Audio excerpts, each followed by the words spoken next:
Bu. Share screen-nya lagi dicoba, Bu. Dari jam 7 nyoba-nyoba share screen aja kita. Enggak, Bu. Maaf, Bu.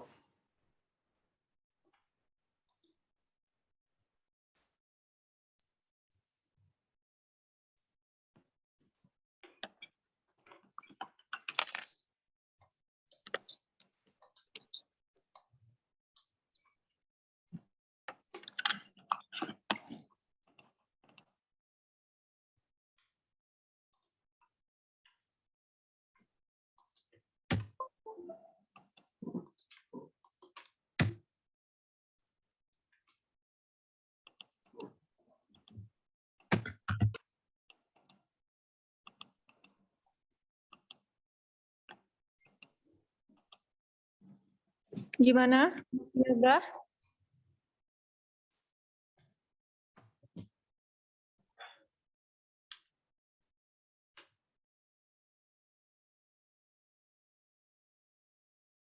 Udah bisa, Kak?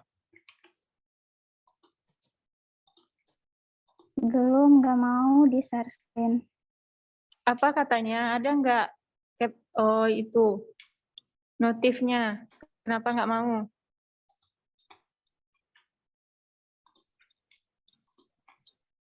Nggak ada, Bu. Di laptopnya yang nggak bisa, Bu. Teman yang lain ada nggak yang bisa share screen? Lagi dicoba, Bang.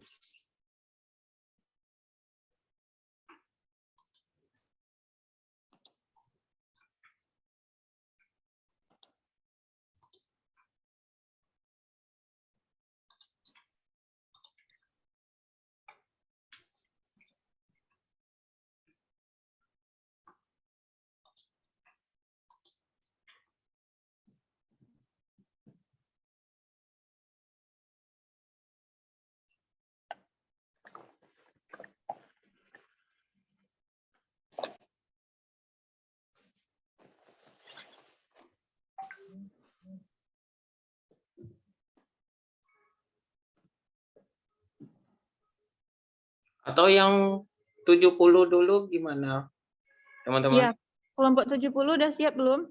Coba di share screen materinya. Dia langsung aja kan, Ando? Nggak perlu diganti-ganti hostnya. Langsung aja, Bu. Nah, silakan kelompok 70.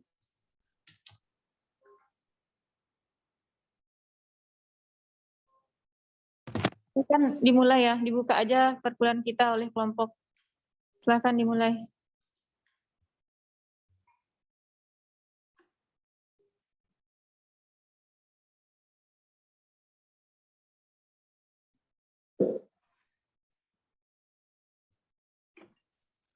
Assalamualaikum warahmatullahi wabarakatuh.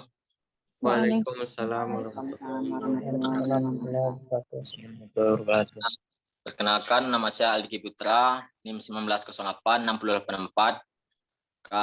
Kami dari kelompok 2 yang beranggotakan Muhammad Restu Alhamdi, Fatia Suci Utami, Alhamdi Maulidana, dan saya sendiri Aldi Putra.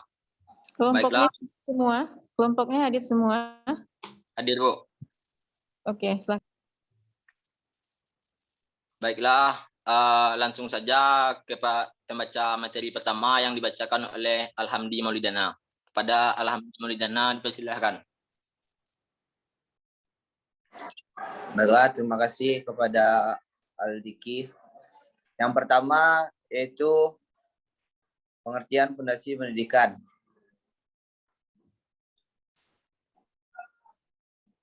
Bentar, slide-nya. Pendidikan sebagai fenomena yang melekat dalam kehidupan manusia. Di dalamnya senantiasa ada upaya yang bertujuan untuk memanusiakan manusia itu sendiri. Sistem pendidikan bertujuan to improve as a man. Pendidikan pada hakikatnya adalah proses leading to the enlightenment of mankind. Pendidikan merupakan suatu upaya mengembangkan atau mengaktualisasikan seluruh potensi kemanusiaan ke taraf yang lebih baik dan lebih sempurna.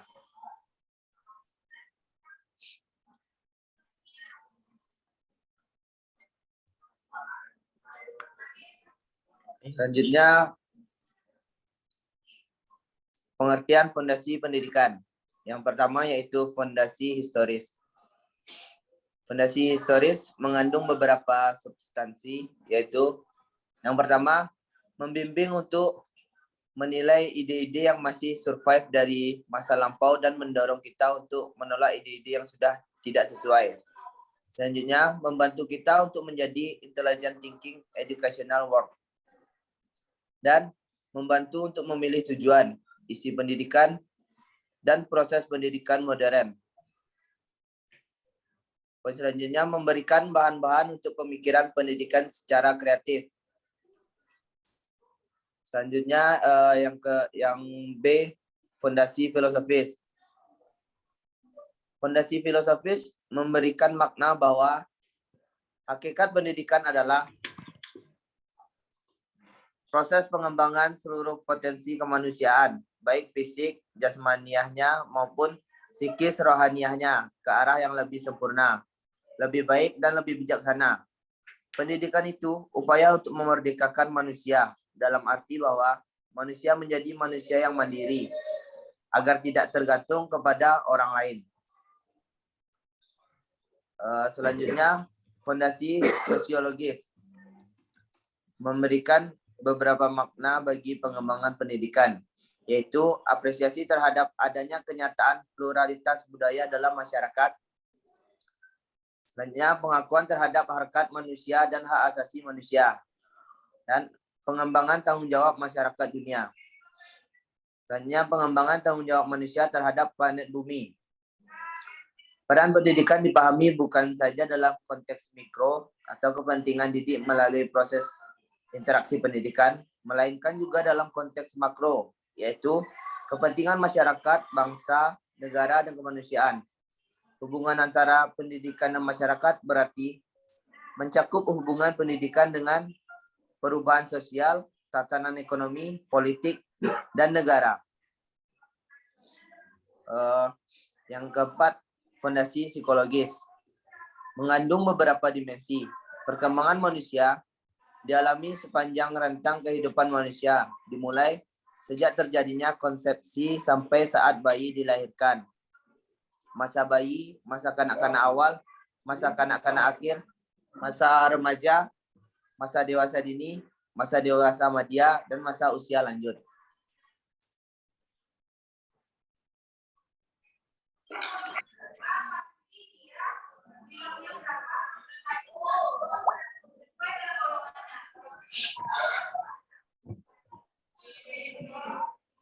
Selanjutnya akan dibacakan oleh saudara. Selanjutnya saya kembalikan kepada moderator. Baik, terima kasih Alhamdi Maulidana telah membacakan materi 1. Selanjutnya materi 2 yang akan dibacakan Muhammad Restu Alhamdi. Kepada Restu Alhamdi dipersilahkan.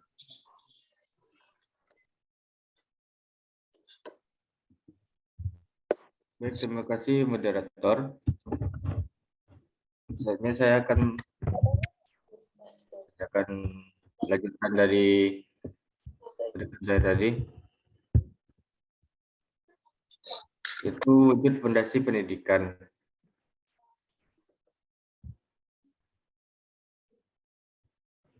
Menurut Imam Manan, wujud fondasi pendidikan adalah sumber kehidupan masyarakat yang mendasari pendidikan, aspek sosial budaya, sejarah, dan filosofi, yang semuanya memberikan arah penyelenggaraan pendidikan.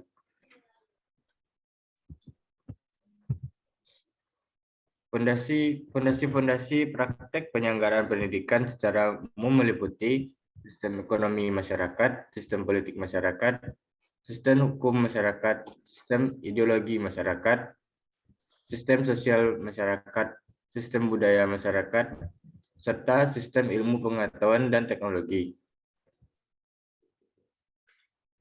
Peran fondasi pendidikan itu ada beberapa, seperti giving capital, yaitu memberi modal agar penyelenggara pendidik dan ilmu pendidikan dapat berkembang menjadi baik. Ada juga directing, yaitu memberi arah dan menuntun ke arah mana penyelenggara pendidikan di masyarakat diarahkan. Ada juga framing, yaitu memberi rambu-rambu dan garis-garis batas agar penyelenggara pendidikan tidak menyinggung dari nilai-nilai yang diidealkan.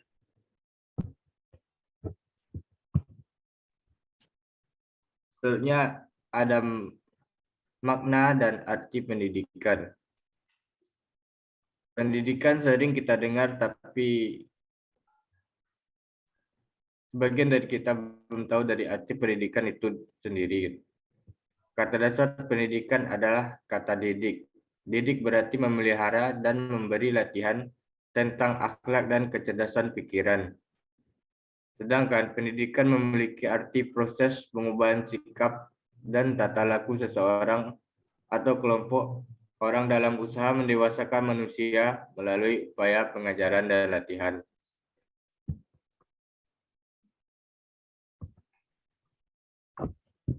Pendidikan proses pembentukan baik itu karakter maupun ilmu, bisa saja orang yang mendidik itu juga lagi dididik. Misalnya seorang guru mengajarkan matematika pada anak yang ingin belajar matematika, sedangkan guru tersebut sedang dididik untuk belajar ilmu untuk mengajarkan kepada anak tersebut.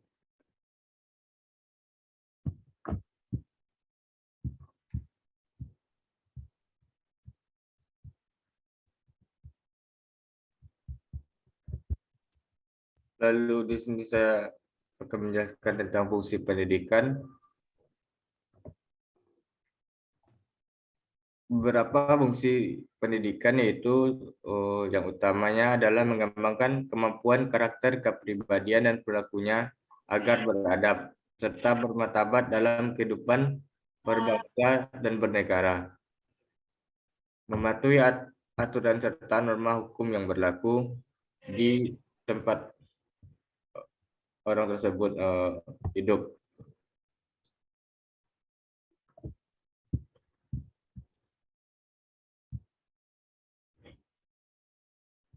Menurut seorang pakar pendidikan, Bogardus memberikan fungsi pendidikan melalui dua macam. Pertama itu pendidikan berfungsi untuk memberantas kebodohan, kemudian untuk menghilangkan salah pengertian. Yang dimaksud dengan memberantas kebodohan adalah melalui proses pendidikan seseorang peserta didik akan diberi pelajaran mengenai cara belajar membaca dan menulis, kemudian mengembangkan pengetahuan dan kemampuan intelektual. Ketika hal tersebut diperoleh oleh peserta didik, maka akan tercipta hasil budi yang kemudian menghasilkan tindakan untuk memilih baik atau buruk serta memahami arti kehidupan baik di dunia manapun. Melalui pendidikan akan menghilangkan kesalahpengertian yang maksudnya adalah pendidikan akan memberikan pemahaman bahwa selain kebudayaan yang dimiliki dan berada dalam lingkungan satu individu, terdapat kebudayaan lainnya. Jika individu memahami hal tersebut, maka akan mengerti hakikat hidup dalam bermasyarakat yang menghargai dan bersosial.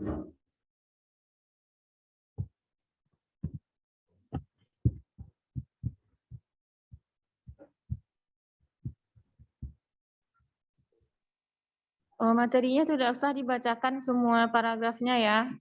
Harusnya ini kalau PowerPoint kan seperti yang kita bahas di pertemuan pertama, kita tidak copy paste makalah lalu ditempelkan ke kita copy lalu kita paste ke PowerPoint, nggak seperti itu. Harusnya lebih diringkas lagi gitu. Jadi kepada teman-teman dari kelompok, silahkan penyampaiannya lebih rinci dan lebih mudah dipahami gitu. Oke. Dan Ibu ingatkan lagi, kenapa e-learning-nya aktif dari pertemuan sekarang untuk pertemuan minggu depan, agar teman-teman bisa memahami dan mempelajari dulu apa yang akan teman-teman sampaikan gitu. Jadi mari sama-sama mengingatkan kembali bahwa tugas ternyata belum ada yang mengumpulkan tugas karena terjadi kesalahan teknis. Biasanya itu kalau udah dibuka modulnya udah bisa mensubmit tugas gitu, tapi belum ada yang mengumpulkan tugas satupun, dan itu sudah bisa dikumpulkan tugasnya karena sudah Ibu ganti pengaturannya. Nah, kepada teman-teman yang presentasi, untuk minggu depan dan sampai pertemuan terakhir kita untuk perkuliahan lainnya, harap sebelum presentasi itu dipahami terlebih dahulu, tidak membacakan teks yang ada di PowerPoint. Nah, sedangkan kegunaan PowerPoint ini adalah untuk dari kelompok lain agar bisa menyimak gitu. Bukan ini yang dibacakan. Jadi jangan Oke, baik. Terima kasih, Bu. Kami lanjutkan dulu ya, Bu. ya, silakan dilanjutkan. Tapi ingat ya, bukan bermaksud memotong pembicaraan, tapi tolong dipahami lagi gitu. Kita kuliah ini bukan hanya untuk main-main sekedar mengerjakan tugas, tapi silakan nampakkan keseriusannya. Oke, silakan. Oke, terima kasih, Bu.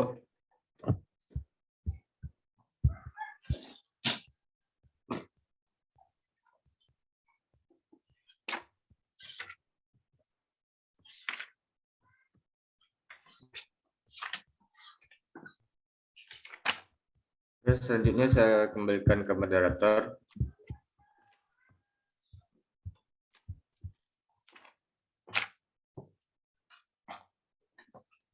Baik, terima kasih kepada Restu Alhamdi telah membacakan materi 2. Selanjutnya yaitu materi 3 yang akan dibacakan oleh Fatia Suci Utami. Kepada Suci Utami dipersilahkan. Baiklah, terima kasih kepada moderator. Saya akan melanjutkan materi. Arti pendidikan. Jika seseorang yang sudah dibekali ilmu saja, terbukti masih ada atau bahkan banyak yang mengalami kegagalan, lalu bagaimana mereka yang tidak dibekali ilmu sama sekali? Logikanya, sudah pasti mereka akan lebih kesulitan dalam mengembangkan hal-hal yang mampu diminatinya dengan tujuan untuk mendapatkan level kehidupan yang lebih baik. Jadi, jangan meyakini opini sekelompok orang yang tidak bertanggung jawab apapun alasannya, setiap orang tetap membutuhkan pendidikan. Meskipun pendidikan tidak menjamin kesuksesan seseorang, namun pendidikan akan membekali Anda ke kualitas diri yang lebih baik sehingga akan lebih berpeluang untuk mendapatkan apa yang kita cita-citakan. Next, Hamdi.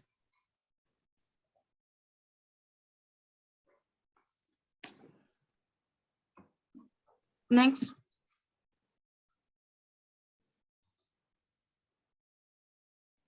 Selanjutnya, pendidikan sebagai ilmu. Dalam pendidikan sebagai ilmu, ada beberapa menurut para ahli. Salah satunya, menurut Driakara, ilmu pendidikan adalah pemikiran ilmiah. Pemikiran yang bersifat kritis, metodis, dan sistematis tentang realitas yang kita sebut pendidikan, mendidik, atau dididik. Kritis berarti bahwa orang tidak menerima saja apa yang ditangkap atau muncul dalam benaknya, tetapi semua pernyataan, semua afirmasi harus mempunyai dasar yang kuat. Orang yang bersifat kritis ingin mengerti betul-betul, tidak hanya ingin mengalami sesuatu dengan seluk-beluknya dan dasar-dasarnya.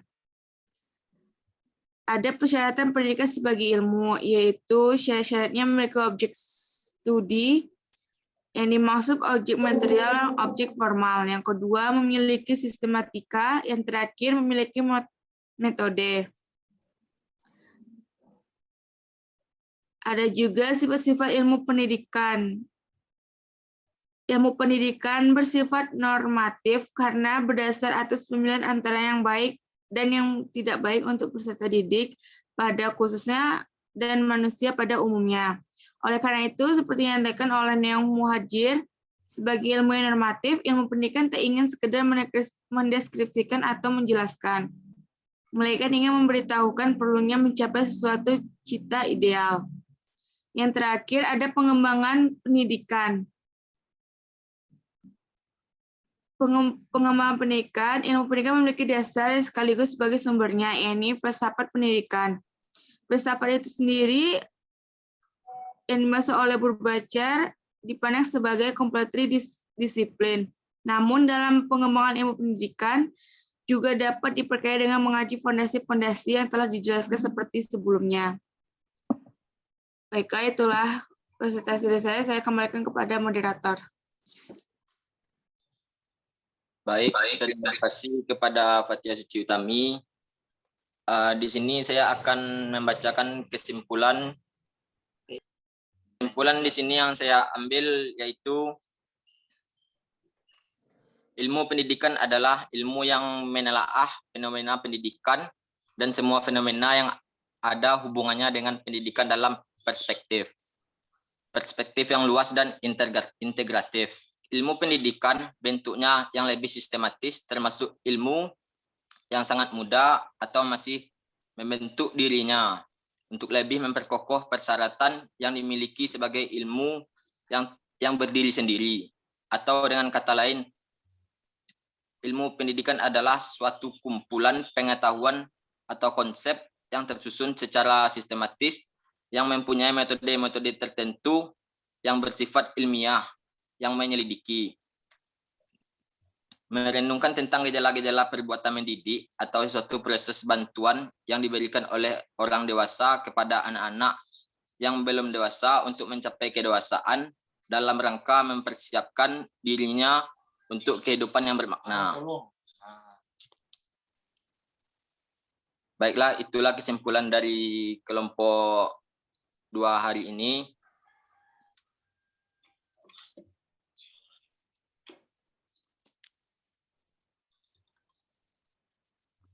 Apakah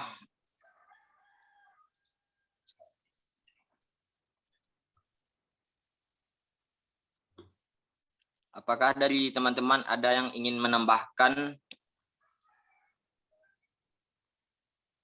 dari hasil diskusi pagi ini?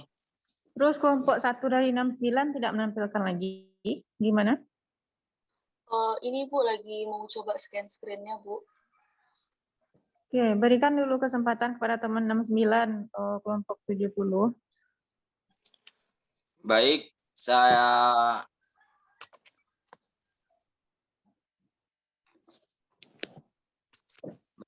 akan memberikan moderator kepada kelompok 69. Saya mundurkan diri. Assalamualaikum warahmatullahi wabarakatuh. Waalaikumsalam. Bagus itu Aldiki Putra acaranya. Bagus itu. Seperti itu. Silahkan kelas 69. Oke, untuk kelas 69 silahkan ditampilkan, disampaikan apa yang belum tersampaikan oleh kelompok 70 tadi. Cukup sampaikan itu saja, mana yang belum tersampaikan oleh kelompok 70, tambahkan oleh 69. Agar lebih menghemat waktu. Silahkan.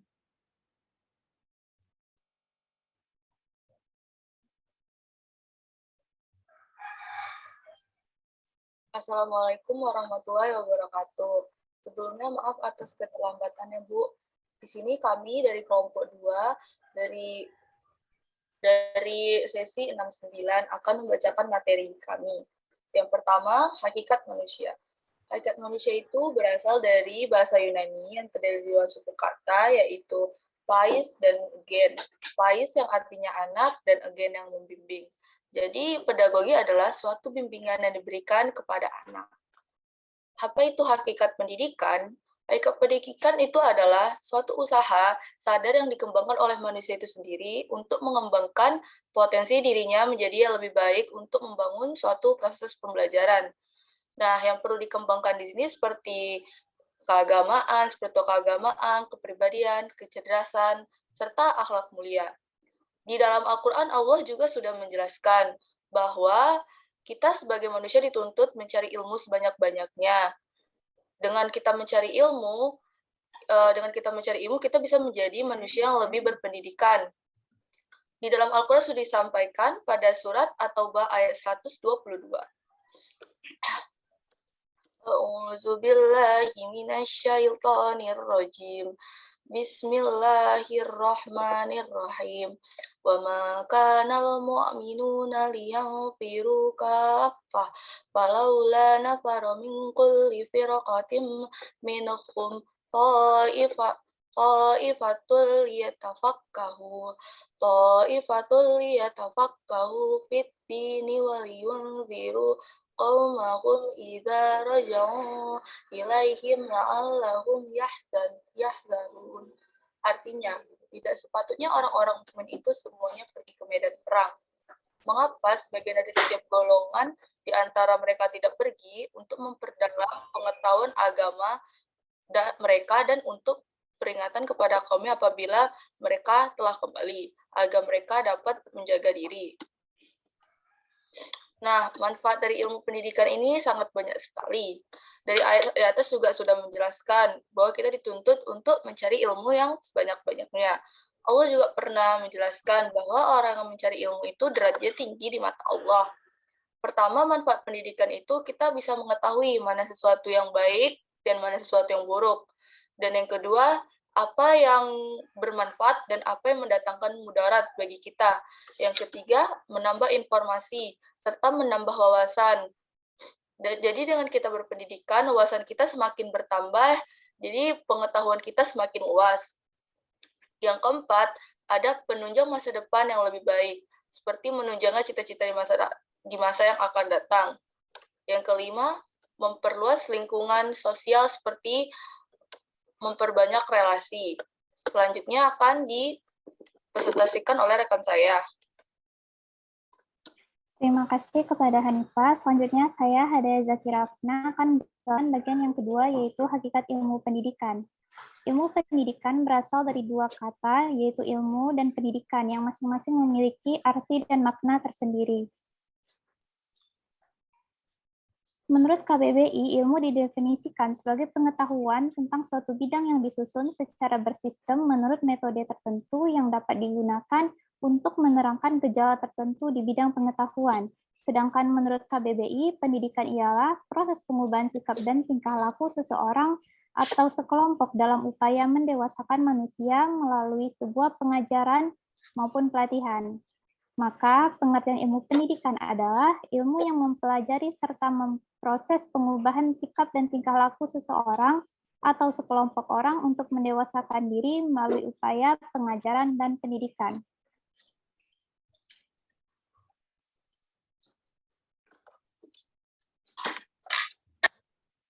Selanjutnya, ilmu pendidikan secara normatif, empiris, teoritis, dan praktis. 1. Normatif. Sebagai ilmu pengetahuan normatif, ilmu pendidikan adalah memberikan peraturan terhadap tingkah laku manusia dalam kehidupan sehari-hari. Ciri-cirinya yang pertama yaitu junjung tinggi nilai kehidupan. Maksudnya apa? Tidak hanya dari pengalaman dan praktek, tetapi juga dari norma-norma seperti norma masyarakat, norma filsafat atau pandangan hidup, keyakinan beragama.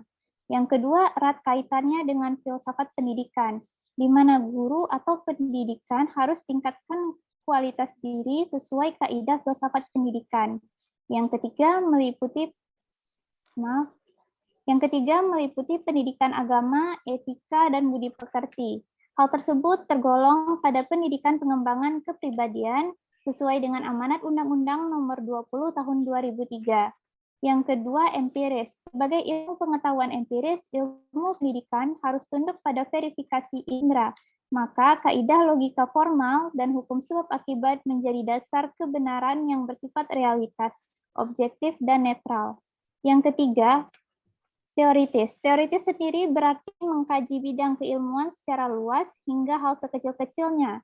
Ilmu pendidikan secara teoritis sendiri ialah A. Dijadikan pedoman untuk ketahui arah tujuan yang akan dicapai. B. Berikan pemahaman teori mana yang boleh dan mana yang tidak. C. Dijadikan tolak ukur seseorang dalam melaksanakan tugas pendidikan. Terakhir yang keempat itu empiris. Yang terakhir yang keempat itu praktis. Maaf.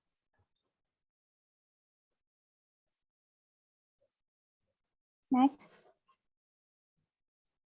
Sebagai ilmu pengetahuan praktis, ilmu pendidikan adalah suatu praktek pendidikan untuk mendapatkan kemudahan dan kenyamanan dalam mencari pengetahuan.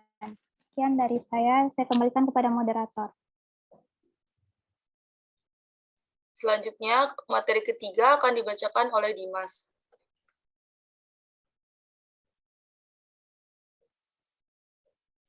Assalamualaikum warahmatullahi wabarakatuh. Baiklah, saya akan membacakan materinya yaitu tentang hakikat pendidikan menurut para ahli.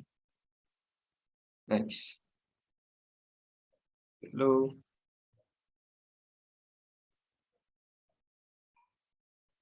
Yang pertama, John Dewey. Menurut John Dewey, pendidikan merupakan sebuah proses pembaruan makna-makna pengalaman lewat transmisi insidental dan intensial.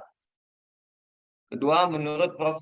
Lodge, dalam bukunya yang berjudul Philosophy of Education, menyatakan perkataan pendidikan kadang-kadang dipakai dalam pengertian yang luas dan pengertian sempit.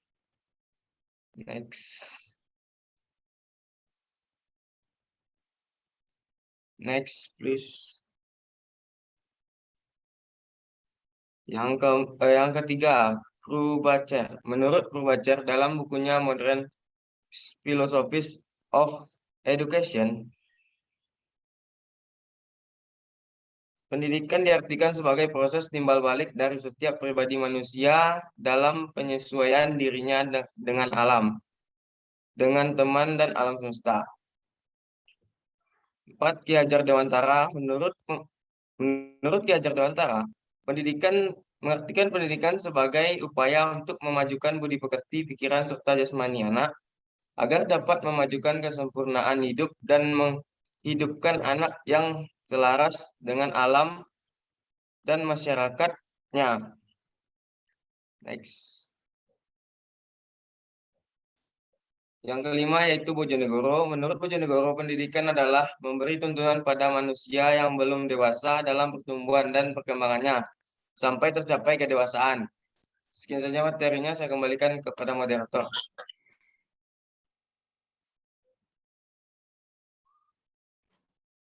Terima kasih. Yang keempat yang akan dibacakan oleh Diva Safna. Terima kasih kepada moderator. Selanjutnya saya akan melanjutkan penyampaian materinya, yaitu peran dan kedudukan ilmu pendidikan. Sebagai perantara dalam membentuk masyarakat yang mempunyai landasan individual dan sosial dalam penyelenggaraan pendidikan. Next.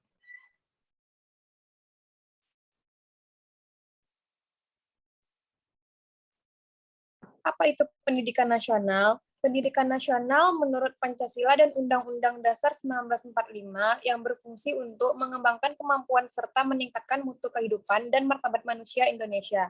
Dalam rangka mewujudkan tujuan nasional dan penyelenggaraan pendidikan bertujuan untuk mencerdaskan kehidupan bangsa dan mengembangkan manusia Indonesia seutuhnya, yaitu manusia yang beriman dan bertakwa.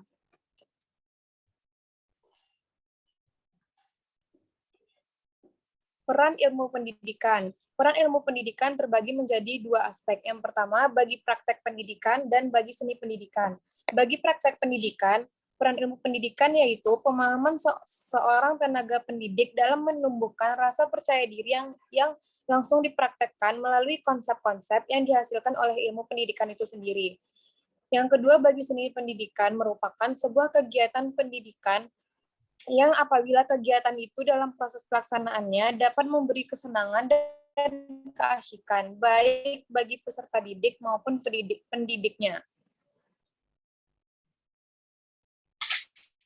Kedudukan ilmu pendidikan. Kedudukan ilmu pendidikan ini ialah yang berada di tengah-tengah ilmu lain, sebuah ilmu yang membahas masalah yang berhubungan dengan pendidikan. Untuk itu sangat diperlukan pendidikan yang sangat menghargai kreativitas dan dapat membuat sesuatu yang baru dan lebih baik, dapat berinovasi. Maka dengan itulah pendidikan di Indonesia ini bisa terus maju dan berkembang. Next. Dan yang terakhir ialah sebagai ilmu pendidikan itu harus bersifat sebagai berikut. Yang pertama adalah memiliki sifat empiris. Sifat empiris itu maksudnya ialah yang objeknya merupakan situasi pendidikan pada dunia pengalaman manusia. Yang kedua adalah rohania. Yang dimaksud dengan rohania ialah suatu situasi pendidikan yang berdasarkan atas tujuan manusia, tidak membiarkan peserta didik kepada keadaan alamnya. Yang ketiga, normatif. Normatif yaitu situasi yang mendukung aturan-aturan dasar yang sudah baku, yang bersifat normatif karena berdasarkan atas pemilihan yang baik dan yang tidak baik untuk peserta didik.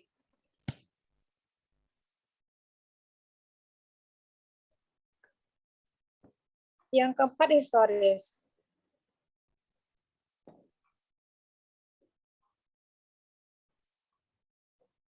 Ilmu pendidikan bersifat historis karena memberikan uraian teoritis tentang sistem-sistem pendidikan sepanjang zaman, dengan mengingat latar belakang kebudayaan dan filsafat yang berpengaruh pada zaman tertentu. Dan yang terakhir ialah praktis. Dikatakan praktis karena teori-teori yang dikaji digunakan untuk melancarkan proses pendidikan dan juga memberikan pemikiran tentang masalah dan ketentuan pendidikan yang langsung ditujukan kepada perbuatan yang mendidik. Baiklah, sekian dari penyampaian materi saya, dan saya akan melanjutkannya kepada moderator. Terima kasih kepada Safna. Apakah di sini ada teman-teman yang ingin memberikan pertanyaan? Tolong ditulis di tempat komentar nama serta NIM-nya. Maaf ya, Ibu potong. Dari pertemuan sebelumnya kita kan udah memahami. Tolong ya teman-teman semua diperhatikan. Tidak kerjaan Ibu lagi mengingatkan setiap kali pertemuan. Maaf. Pada diskusi, kita kan ada 2 sesi, kelas 69 sama 70. Nah, nanti teknisnya ketika Ibu tidak datang, langsung aja dimulai pada pukul 7 gitu. Atau Ibu kan juga punya kekurangan juga, Ibu kan manusia juga gitu. Mungkin ada terlambat atau gimana gitu. Jadi tolong jangan terlalu apa ya, sudah Ibu kabarkan juga tadi, tapi kelas 69 yang terkabarkan, karena tadi ada hal yang perlu gitu, tapi cuma 1 kelas yang terkabarkan gitu. Iya Bu, katanya, entah siapa, apa yang iya? Jangan biasakan terlalu cepat merespon tanpa memahami dulu pesan yang kita baca gitu. Satu lagi, untuk teknis diskusinya kan sudah kita bahas, setelah penyampaian materi oleh 2 sesi, berikan dulu kesempatan kepada temannya untuk menambahkan materi. Kan kita tahu kalau makalah kita ini masih ada kekurangan. Nah, jadi tambahkan materinya oleh teman-teman yang lain. Nah, nanti baru lanjutkan dengan diskusi. Bukan sesi pertanyaan ya, tapi kita sesi diskusi. Setiap kelompok sesuai dengan teman-teman sudah menyetujui kontrak perkuliahan kita loh gitu. Jadi ingat-ingat terus gitu apa kontraknya. Yang off cam berarti nggak hadir, jangan protes lagi. Mau ke toilet pun biarkan aja kameranya hidup. Ini udah Ibu screenshot, udah Ibu kirim, banyak lagi yang alasannya ngechat pribadi gitu.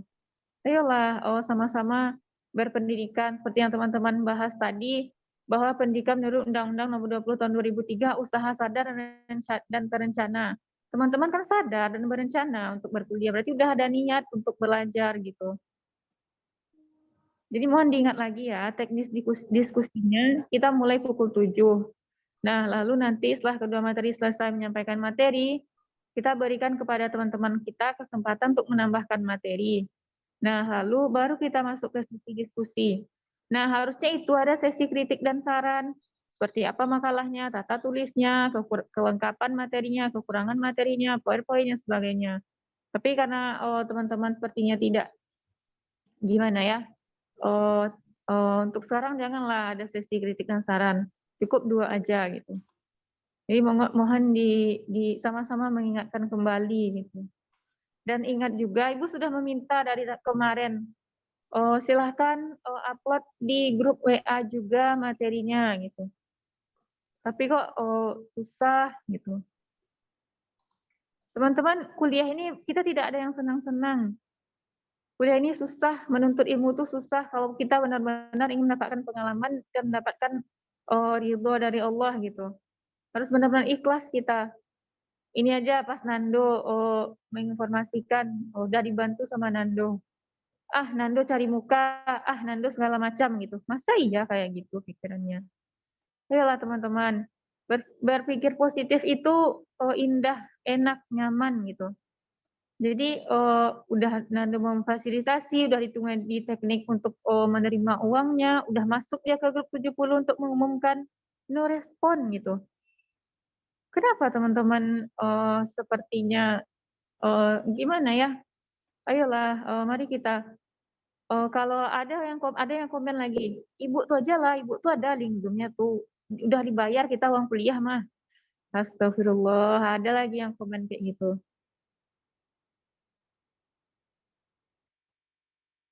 Ibu ini bukan malaikat gitu yang sempurna. Dosen-dosen kita tuh bukan malaikat. Dia juga punya hal-hal lain, punya keluarga, kesibukan, kebutuhan gitu. Ibu sering ya masuk ke dalam lingkungan mahasiswa tuh, banyak tuh yang gunjingin dosen lah, segala macam lah. Gimana ilmunya mau berkah? Gimana akhlaknya bisa berubah? Gimana adabnya bisa lebih baik? Kalau teman-teman masih suudzon gitu. Iyalah, ibu bukan karena benci ya, tapi insya Allah ini karena ikhlas, karena Allah saling membantu, saling mengingatkan gitu. Ada temannya yang penggerak gitu, malah dicibir, malah nggak disuka gitu. Semoga di kelas ini insya Allah baik-baik ya gitu. Dan orang tuanya pun harapannya juga baik-baik, dan kita sebagai manusia juga harus patuh dan taat dengan aturan Allah gitu. Jadi silahkan dilanjutkan lagi diskusinya, moderator. Moderatornya dari kelas 69 aja ya, silahkan. Terima kasih Bu. Sebelumnya maaf atas yang tadi Bu. Di sini apakah teman-teman ada yang ingin menambahkan atau yang ingin menyampaikan pendapatnya tentang materi yang kami sampaikan? Terima kasih.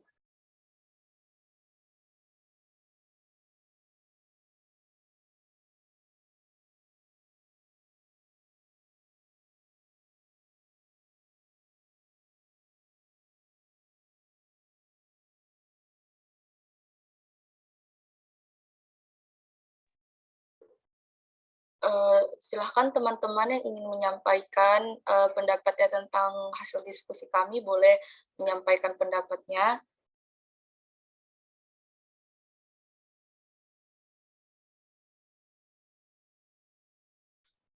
Jika tidak ada, izinkan saya sebagai moderator untuk membuka sesi pertanyaan. Sesi pertanyaan ini terdiri dari 5 pertanyaan. Untuk teman-teman yang bertanya, silahkan sampaikan pertanyaannya serta tuliskan nama serta NIM-nya di komentar. Terima kasih. Mohon izin moderator, saya ingin bertanya. Iya, silahkan. Assalamualaikum warahmatullahi wabarakatuh. Waalaikumsalam warahmatullahi wabarakatuh. Perkenalkan, nama saya Halifah Rohayati dari Pendidikan Fisika C dari kelompok 10 seksi 0270. Di sini saya ingin bertanya, jelaskan alasan mengapa pendidikan diharuskan bagi manusia dan berikan pendapat teman-teman sekalian tentang orang-orang yang tidak berpendidikan. Sekian, terima kasih. Wassalamualaikum warahmatullahi wabarakatuh.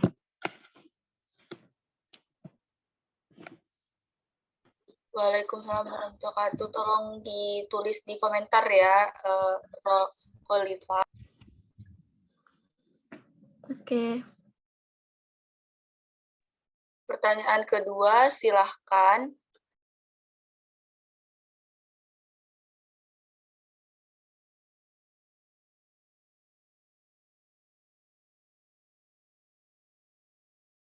Silahkan Abdul Syafaat Ritonga.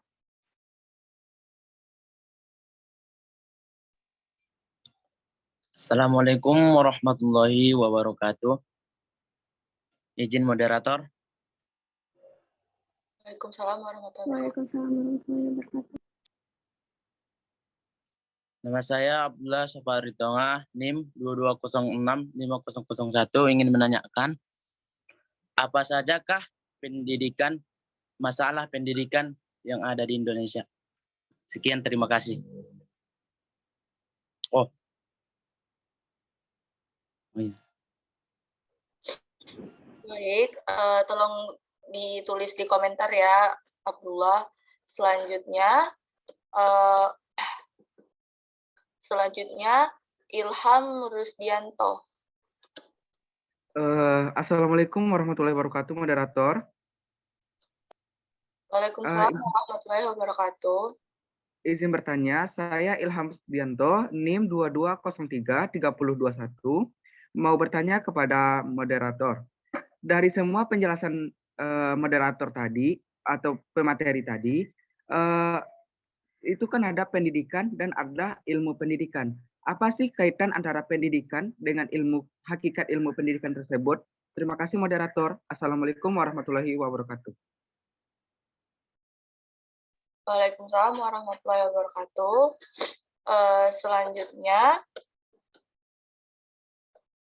Selanjutnya Irfan Yuda Amanda. Baik, terima kasih moderator. Assalamualaikum warahmatullahi wabarakatuh. Waalaikumsalam warahmatullahi wabarakatuh. Baik, tadi telah dijelaskan kepada kelompok 2 sesi 70, yaitu fungsi pendidikan diantaranya ialah memenuhi aturan serta norma dan hukum yang berlaku. Pertanyaan saya, menurut kelompok penyaji, menurut kelompok penyaji, pendidikan, kenapa orang-orang yang berpendidikan tinggi lah yang Pertanyaannya, kenapa orang-orang yang berpendidikan tinggilah yang melakukan kesalahan atau melanggar hukum seperti kasus Sambo dan para politikus yang korup, padahal notaben pendidikan yang tinggi yang mengetahui akan hukum dan norma-norma. Sekian dari saya. Terima kasih. Assalamualaikum warahmatullahi wabarakatuh.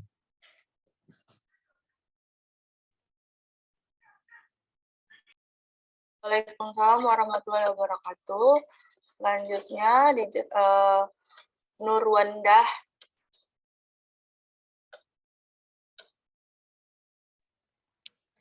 Assalamualaikum warahmatullahi wabarakatuh. Waalaikumsalam warahmatullahi wabarakatuh. Izin bertanya kepada moderator. Perkenalkan, nama saya Nurwahda, NIM 22045026, seksi 0269, perwakilan dari kelompok 8. Izin bertanya kepada penyaji materi, menurut pandangan saudara, bagaimanakah pengaruh kebijakan kurikulum Merdeka Belajar di kampus terkait dengan fondasi pendidikan nasional saat ini? Coba saudara jelaskan. Terima kasih. Oke, maaf moderator. Kepada teman-teman kelompok 6, 9, dan 70, nah silakan lagi mulai mencari jawabannya. Dan juga kepada teman-teman kelompok lain, silakan juga menemukan jawabannya. Jadi semua kita harus bisa menjawab dan harus bisa memahami, biasakan lagi memahami pertanyaan dan biasakan untuk membuat merekonstruksi jawaban dari pertanyaan yang ada gitu. Jadi silakan buat teman-teman, jangan terpaku dengan pertanyaannya. Ini kan sudah dibikin sama teman-temannya di room chat nih. Nah, silakan dibaca, nah silakan disampaikan nanti pendapatnya. Dan kelompok 6970 harus menjawab kedua-duanya. Silahkan lanjutkan, moderator. Baik, terima kasih kepada penerima pemberi pertanyaan. Di sini, apakah teman-teman dari partisipan ada yang ingin menjawab serta memberikan sarannya terhadap pertanyaan-pertanyaan tadi? Saya persilahkan.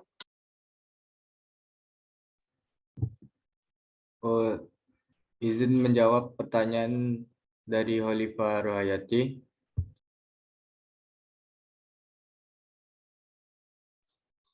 Iya, silahkan. Baik, terima kasih moderator.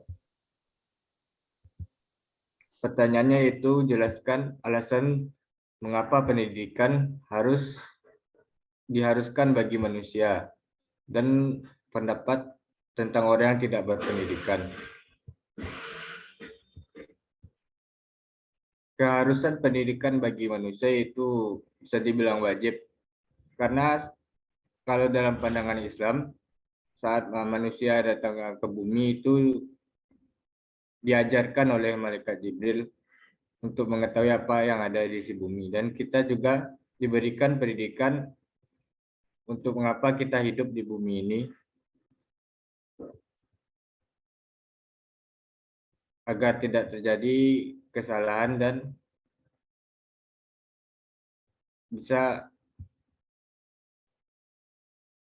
hidup sesuai dengan pedoman yang sudah diturunkan. Lalu pendapat tentang orang yang tidak berpendidikan. Kalau orang yang tidak berpendidikan, mungkin banyak sekali dari anak kecil sampai orang tua. Kalau yang tidak berpendidikan itu dari anak kecil, mungkin masih bisa kita memberikan pendidikan agar orang tersebut lebih terdidik. Namun apabila orang yang sudah terlanjur tidak berpendidikan hingga tua, yang bisa kita lakukan hanyalah memahami dan memberikan arahan sesuai dengan apa yang bisa diterima oleh orang tua tersebut. Karena pada akhirnya orang tua sudah tidak bisa seperti dulu lagi, seperti masa mudanya untuk menangkap pelajaran baru.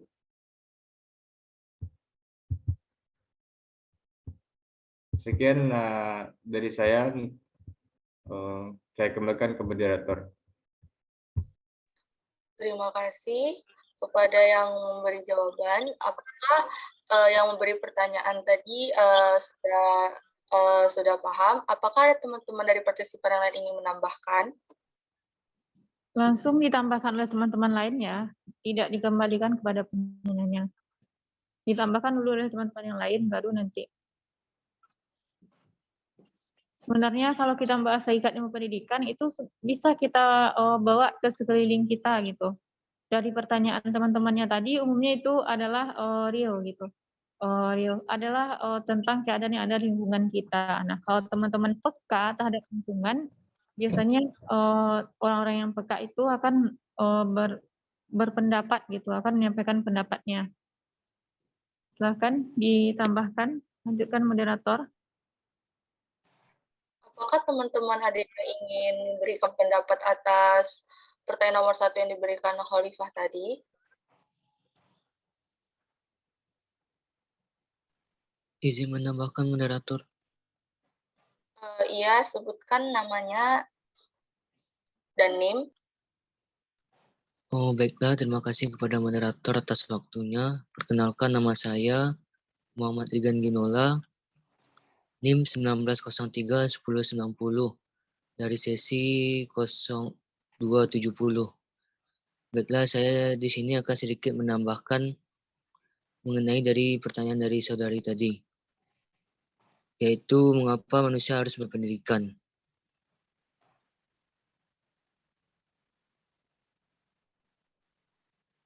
Karena setiap manusia membutuhkan pendidikan sangat penting, artinya bagi perkembangan manusia.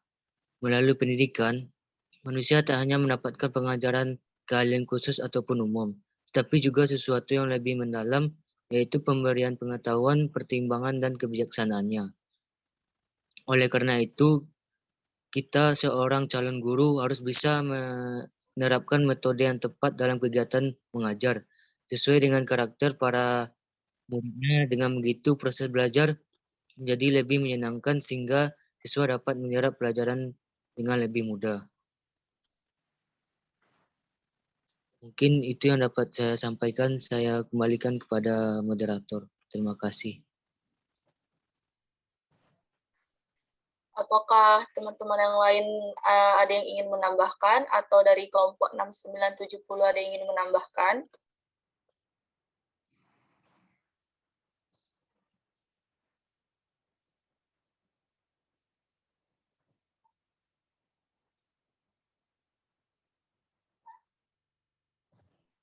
Silahkan kepada kelompok sesi 69 dan 70, apakah ada yang ingin menambahkan?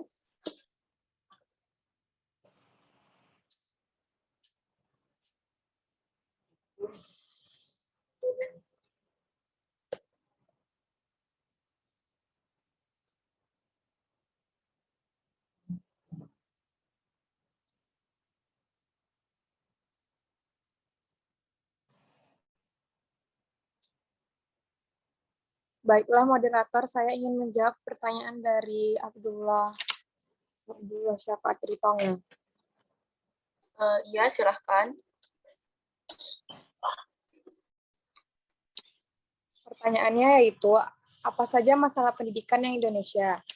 Masalah pendidikan yang ada di Indonesia yang paling mendasar adalah yaitu masalah mahalnya biaya pendidikan. Masalah biaya pendidikan yang terbilang mahal meskipun pemerintah sudah menyiapkan program gratis, tetap saja ada saja bagian yang membayar dan program tersebut tidak merata sampai ke pelosok daerah. Yang masalah yang kedua ialah sarana dan prasarana yang masih kurang memadai. Masalah yang satu ini yang paling banyak dikeluhkan, baik oleh orang tua murid, guru, dan murid itu sendiri. Ini merupakan bagi masyarakat Indonesia, terutama sekolah-sekolah yang ada di pedesaan, tinggi daerah yang di pedesaan itu. Masalah yang ketiga adalah bahan belajar mengajar masih minimum. Kurangnya bahan belajar juga masih menjadi masalah di dalam pendidikan Indonesia. Guna menunjang kualitas belajar siswa, seharusnya pelajar dapat dengan mudah memperoleh buku pelajaran yang memadai dan latihan soal yang mereka butuhkan. Bantuan ini seharusnya dialokasikan berupa pelengkapan belajar dan bahan ajar diberikan lebih banyak ke wilayah-wilayah yang minim bahan belajar, seperti wilayah yang berada di pedesaan. Sekian dari jawaban saya. Apakah ada yang ingin ditambahkan? Kepada partisipan dipersilahkan untuk menambahkan atau memberi pendapatnya masing-masing.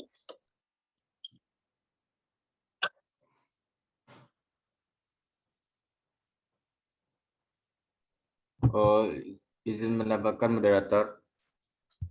Ya, silahkan. Bagian pertanyaan tadi masalah pendidikan di Indonesia. Menurut saya salah satu masalah pendidikan di Indonesia, contohnya di sistem untuk pendaftaran siswa baru, yaitu dengan sistem zonasi, yang mana jika seseorang rumahnya dekat dengan sekolah tersebut,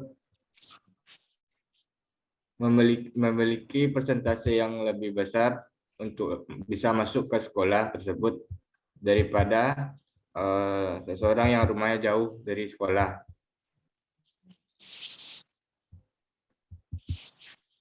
Itu akan mengurangi potensi seseorang yang untuk misalnya di rumahnya memang jauh dari sekolah dan tidak ada satupun sekolah yang dekat dengan rumahnya. Itu kan akan menyulitkan untuk seseorang untuk bisa masuk ke sekolah gitu. Yang kan kalian ada.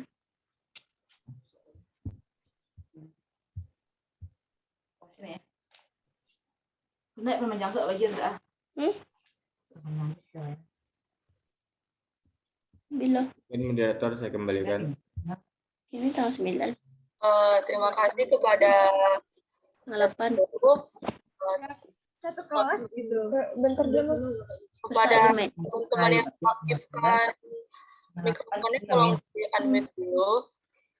Tolong di mute dulu. Aja deh. Jalan sih kamu kok. Mohon ya di mute ya, yang tidak mute ya. Apakah ada yang ingin menambahkan dari partisipan yang lain? Izin menjawab pertanyaan moderator, apa boleh? Silahkan sebutkan namanya ya. Ya. Assalamualaikum warahmatullahi wabarakatuh. Perkenalkan saya Mauri Asyura dengan NIM 22031081 dari seksi 70.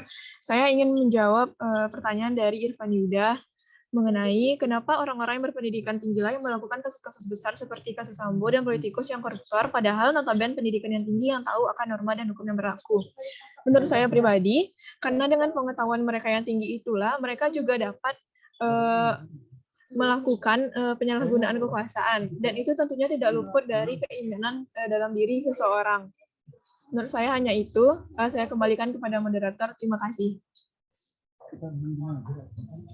Apakah teman-teman ada yang ingin menambahkan lagi? Izin menambahkan moderator. Ya, kepada Irene. Assalamualaikum warahmatullahi wabarakatuh. Perkenalkan, nama saya Irene Dwi Cahyani, NIM 22033023 dari Pendidikan Fisika C. Izin menambahkan, kenapa orang-orang yang berpendidikan tinggilah yang melakukan kasus-kasus besar seperti kasus Sambo dan politikus yang koruptor, padahal notaben pendidikan yang tinggi yang tahu akan norma dan hukum berlaku. Menurut saya, ada dua tipe orang berpendidikan. Yang pertama, orang berpendidikan untuk membantu masyarakat sekitar dan bermanfaat bagi orang lain. Yang kedua, orang yang berpendidikan untuk kepentingan diri sendiri, seperti kasus Sambo tersebut. Menurut saya, itu tergantung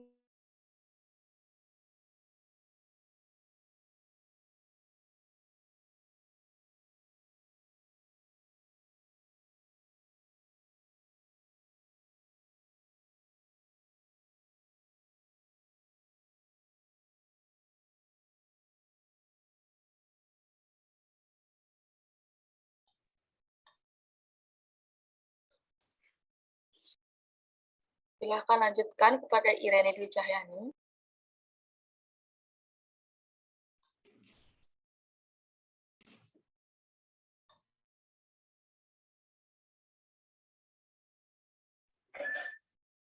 Kepada Saudara Iren, boleh melanjutkan pendapatnya. Jaringannya mungkin, Kak. Oh iya, mungkin kita bisa lanjut. Apakah ada yang ingin memberikan pendapat?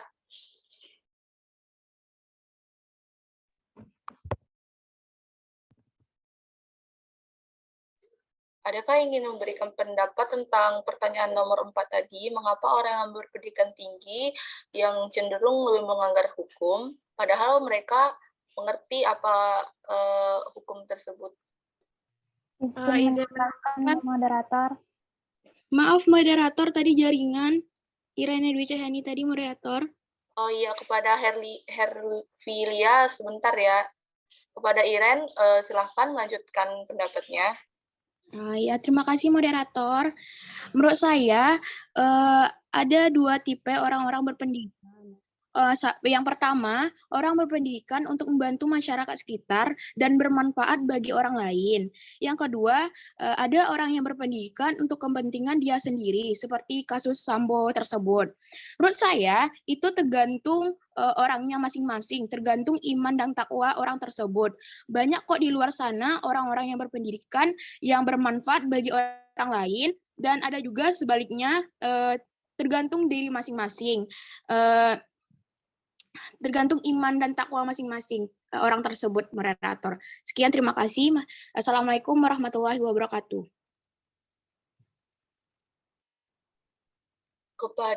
Terima kasih kepada Iren. Kepada Herfilia ingin menambahkan, silahkan. Ya, terima kasih atas kesempatannya. Jadi, kenapa orang-orang yang berpendidikan tinggi itu lebih banyak melakukan kesalahan? Menurut saya, pendidikan itu kan tujuannya juga untuk dapat membedakan yang baik dan yang benar. Tapi jika itu tidak terlaksana, berarti tujuannya belum benar, kan? Jadi, maksudnya itu dari orang pendidikan itu ada yang kayak, misalnya pakai orang dalam, walaupun mereka tidak bisa memahami dengan jelas pendidikan tersebut, tapi mereka dapat melakukan pendidikan itu setinggi-tingginya. Jadi mungkin pendidikan itu belum dapat membedakan yang baik dan benar, tapi mereka dapat melanjutkan pendidikannya lebih.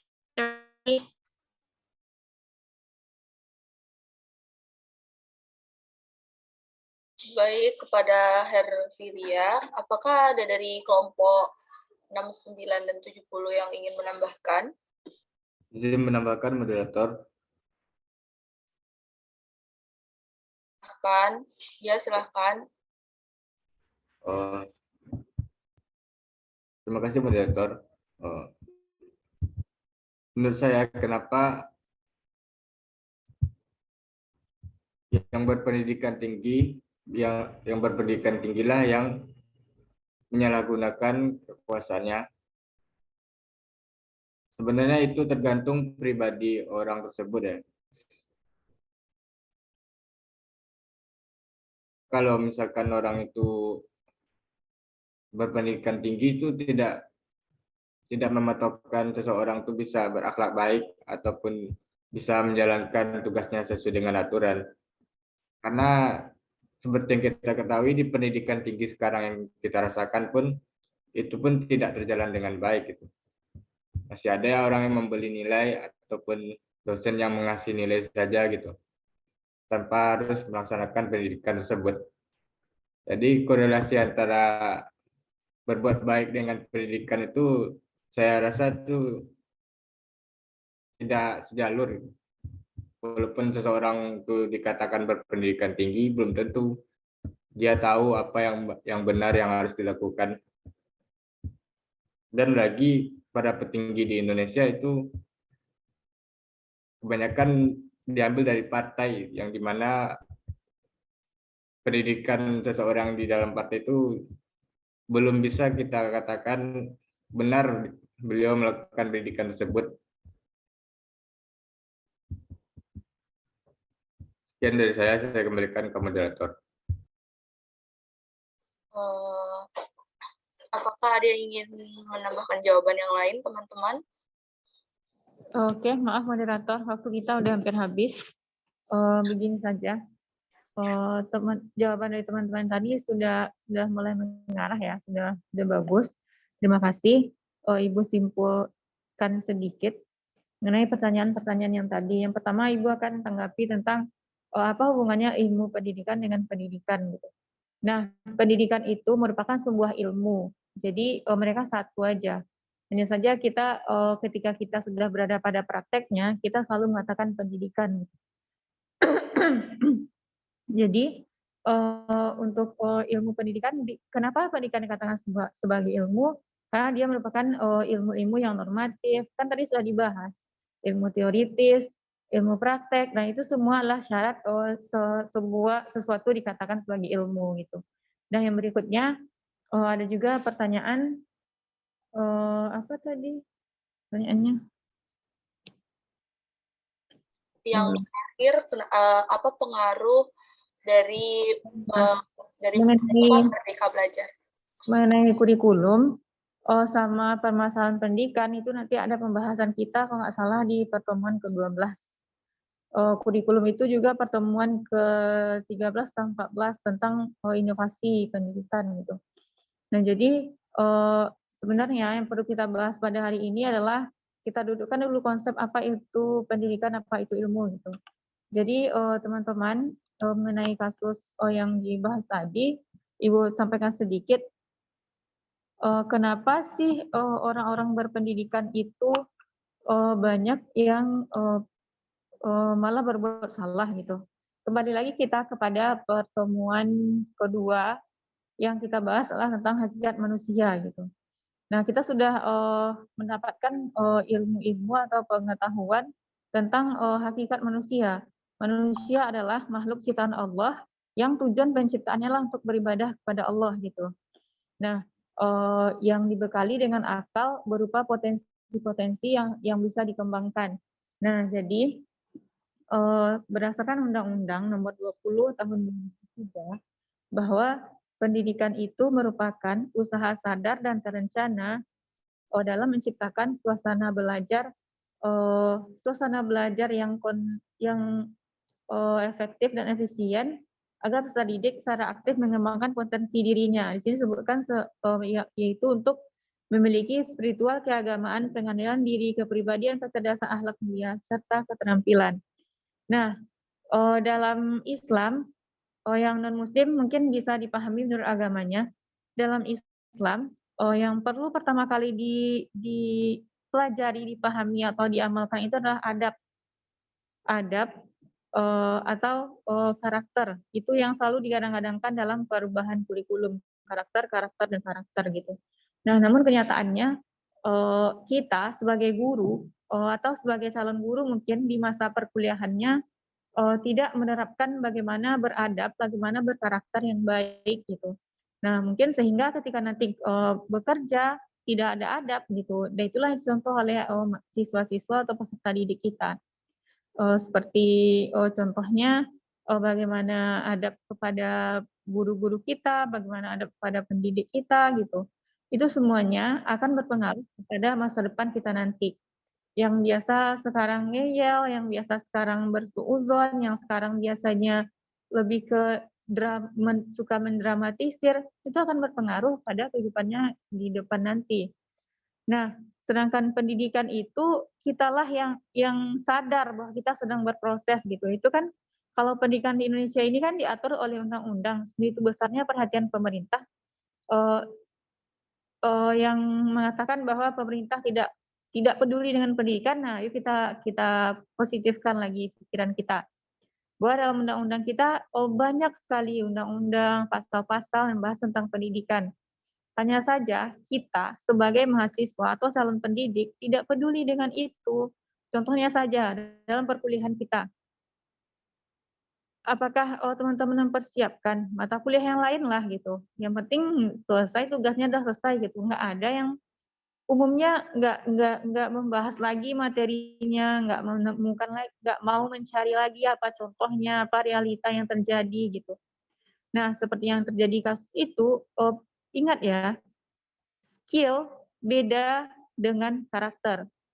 Mungkin orang-orang yang ada di kepemerintahan yang dilihatkan kepada kita, ada beberapa yang memiliki kasus, tapi teman-teman juga harus mencari tahu siapa saja orang-orang yang bertitel tinggi, yang baik-baik gitu. Jangan fokus ke yang korupsinya, ke yang kasus penipuan atau pembunuhan seperti yang dikatakan teman-teman tadi. Itu memang banyak juga, tapi Masya Allah ya, banyak juga para pemimpin kita itu yang bagus-bagus gitu, yang beradab dan berkarakter. Jadi sebagaimana yang diletakkan di Undang-Undang Nomor 20 Tahun 2003, bahwa yang pertama sekali yang diinginkan oleh pendidikan itu adalah ini, dibacakan lagi, spiritual keagamaan, pengendalian diri, kepribadian, kecerdasan, akhlak mulia, serta keterampilan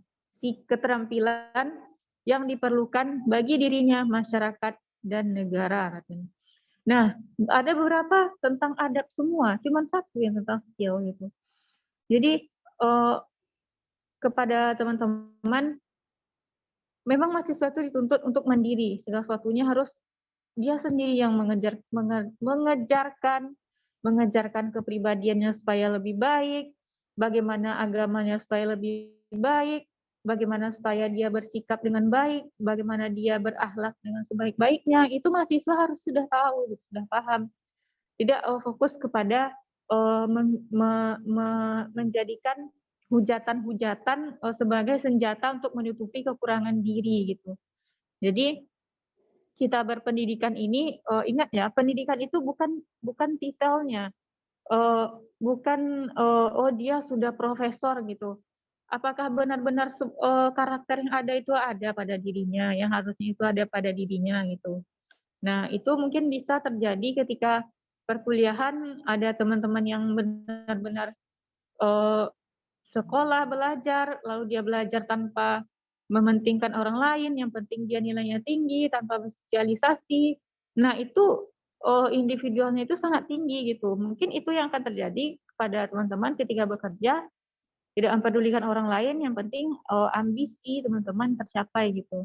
Jadi tidak bisa seperti itu, karena manusia tidak hanya makhluk individu, dia makhluk sosial, makhluk berekonomi, dan segala macam gitu.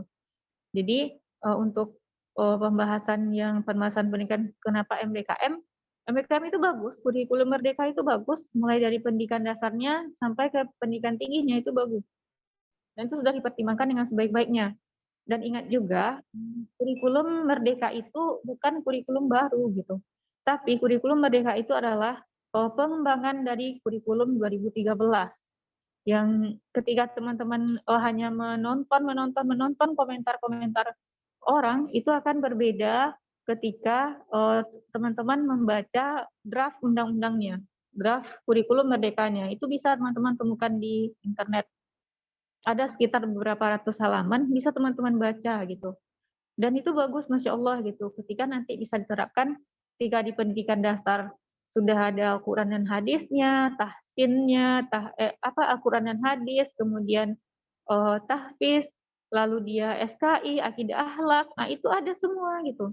Nah ketika di pendidikan tinggi, dia lebih memfokuskan kepada bagaimana teman-teman itu beradab atau berkarakter dengan skill yang teman-teman miliki gitu. Mari kita jangan terlalu terbiasa. Kan kita sudah diingatkan oleh pemerintah kita ketika ada berita teliti lagi atau hoax gitu. Jadi kalau kita mengambil semuanya, menerima semua yang ada itu, kita bahkan lebih banyak bersuudzon. Jadi untuk teman-teman, mari mulai hari ini kita lebih memilah info-info yang akan kita cerna gitu. Jangan langsung dicerna semua, nanti ternyata tidak bagus gitu. Itu ada yang ingin ditanyakan? Silahkan. Kepada teman-teman. Silakan bertanya mengenai materi kita, hakikat ilmu pendidikan.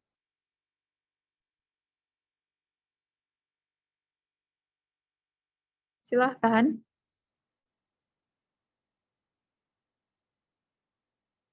Tidak ada yang ingin bertanya?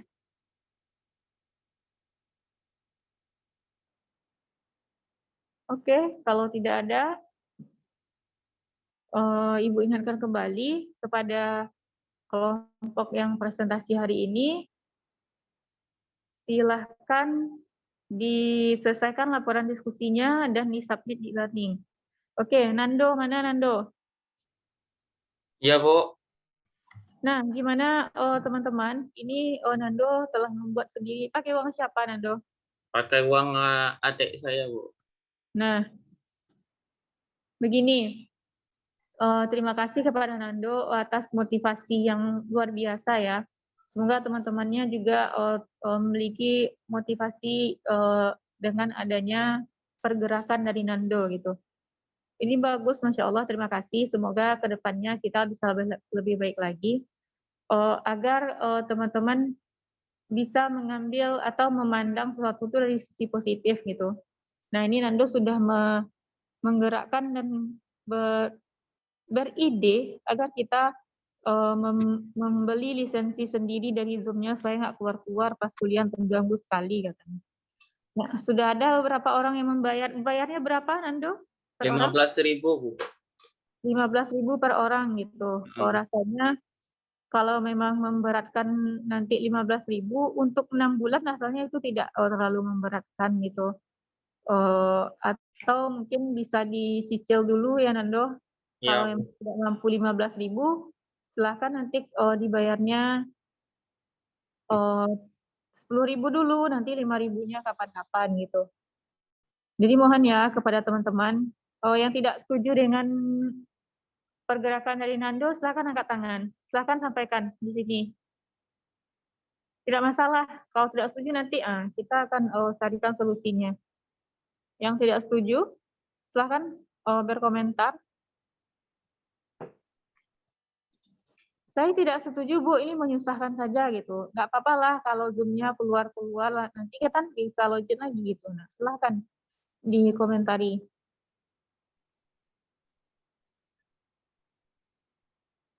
Ibu agak bingung ya menghadapi mahasiswa yang kayak ini. Disuruh bertanya diam, disuruh berbicara diam.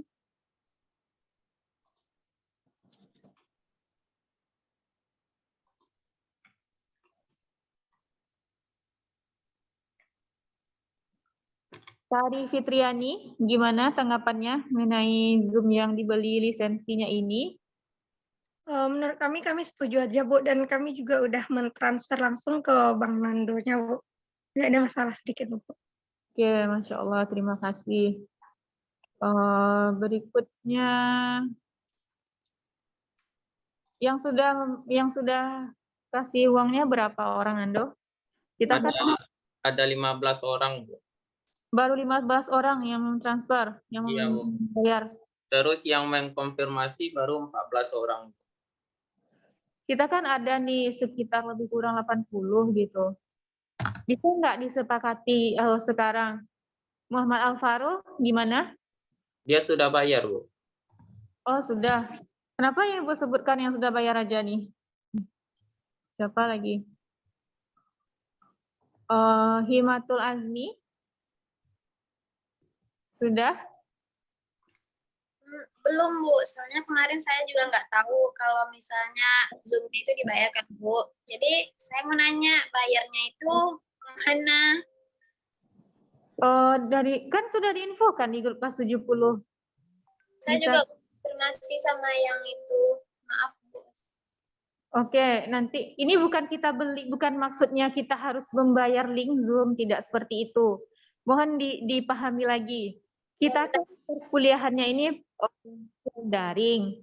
Nah, jadi kita kan lewat Zoom atau Gmeet, tapi walaupun dua-duanya tetap ada batas waktu. Kalau Gmeet itu 60 menit kalau nggak salah. Jadi tergeraklah Nando untuk membeli lisensinya. Kalau kita bagi uangnya itu 15.000 per orang selama 6 bulan ke depan, sampai nggak nyampe 6 bulan kita kuliah nih. Segala prosesnya itu ada 6 bulan ke depan, jadi kita tidak terganggu lagi perkuliahannya, dan Zoom-nya udah langsung aktif gitu, nggak perlu dibikin-bikin lagi.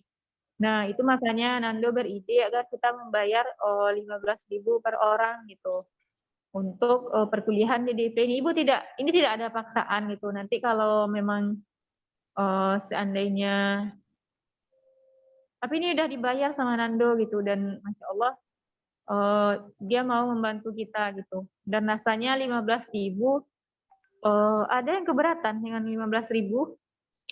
Enggak, Bu. Yang lain gimana? Enggak, Bu. Assalamualaikum warahmatullahi wabarakatuh, Bu. Ya, silahkan. Waalaikumsalam. Mohon maaf sebelumnya, Bu. Saya ada perkuliahan renang di Air Tawar sekarang, Bu. Jam 8.50, Bu. Sekarang Aldiki di mana? Di Lubuk Buaya, Bu. Oh iya, silahkan. Yang mau kuliahan, silahkan. Izin keluar ya, Bu. Ya, boleh. Assalamualaikum, Bu. Assalamualaikum warahmatullahi wabarakatuh. Pokoknya yang mau kuliah lagi, silahkan. Nggak boleh. Saya, Bu, mau kuliah lagi, Bu. 8.50. Ya, sudah Ibu bilang, yang mau kuliah lagi langsung leave aja, nggak usah di. Baik, Oke, gimana nanti untuk informasinya Nando, silahkan cek pribadi Nando, mau ditemui di mana gitu. Masalah Nando di FT katanya, nanti bisa di mana kayak gitu. Yang penting dibayarnya itu, dia udah pakai uang adiknya, dan itu juga tidak punya uang sebanyak itu untuk membayarnya. Tapi kalau bantu-bantu 15.000, itu bisa kita. Oke. Ada yang mau komentar lagi? Oke, silahkan. Sepertinya tidak ada. Nanti Nando untuk kedepannya mungkin bisa teman-temannya wapri Nando aja. Silahkan kepada moderator ditutup diskusinya. Sekian dari presentasi dari sesi 69 dan 70. Kepada pemberi pertanyaan, apakah sudah bisa menerima pendapatnya dari kawan-kawan kita tadi? Alhamdulillah sudah. Alhamdulillah sudah. Jika sudah, jika ada